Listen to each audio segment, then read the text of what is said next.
speech preparation and delivery. That's our topic today.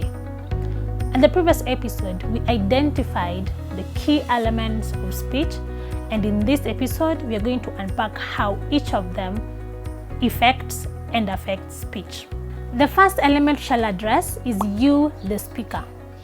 What is your general well-being, your health, your mental space before you begin your speech? Do you feel comfortable? Do you feel relaxed? Are you nervous? And if you are, practice breathing exercises because they do help with relaxation before your speech. Are you conversant with the topic that you're going to talk about? And how are you going to talk about it? Will you be referring? Will it be from memory?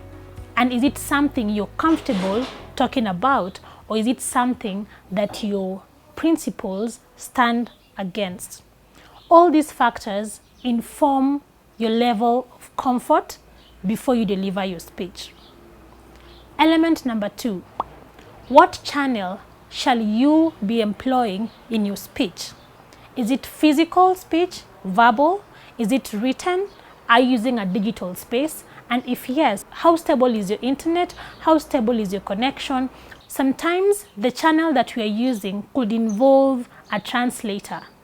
What is the chemistry between you and the translator in question who is going to convey the message on your behalf? If there is no chemistry, then most likely your message is going to be distorted because that person represents you in conveying that speech.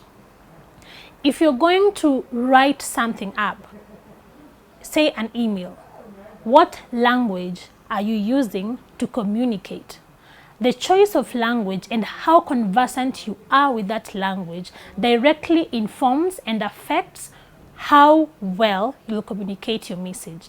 So make sure you're comfortable in the choice of language that you're going to use as a medium for you to communicate the message that you want to convey. Third thing, your message. Now that you have identified the channel. Is this a fresh topic? Is this a topic you're familiar with? And how do you want to address this? Do you want to inform? Do you want to inquire?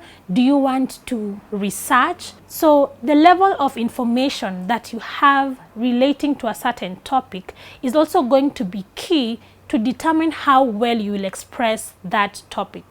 The fourth element is the listener. At the very basic level, pay attention to the demographics of your audience. What is their age or age group? What is their culture? What is their level of exposure even to the language that you have chosen to use?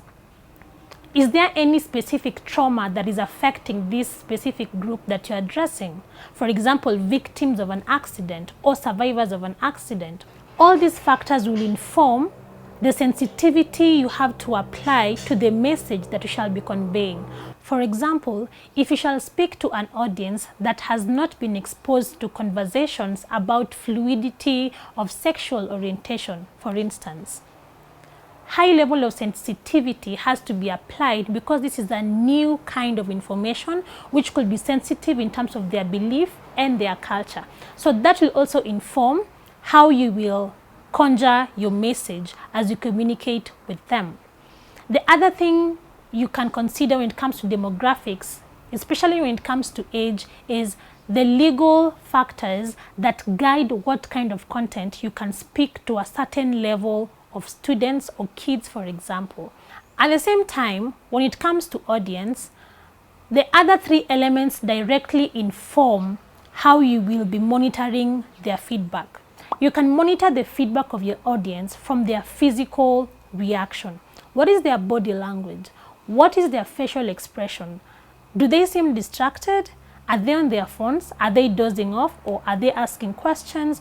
Or are they interrupting you in the middle of your speech? Monitoring the feedback you get from your audience is also very important for you to evaluate if you have communicated and communicated effectively, if they're interested in the subject matter that you're sharing with them, and if at all they are paying attention to the message that you are sharing with them. Sometimes this could also be a result of the breakdown in your channel. say the PA system is not, or the public address system is not functioning as well as it should be, or perhaps you're shouting too much to the microphone that you're using, or the subject matter that you're talking about is not very relevant to this audience, then you will notice that through the feedback that they shall be giving you.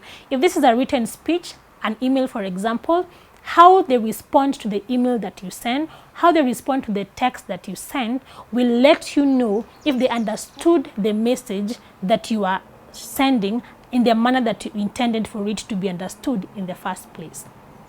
Note, however, that you can never control how people react to your information or understand your message. That is because everyone sees through the lenses and prejudices of their experiences, to mean whatever you can convey or the intention that you have in your message may not be what is necessarily perceived by your audience owing to all these prejudices.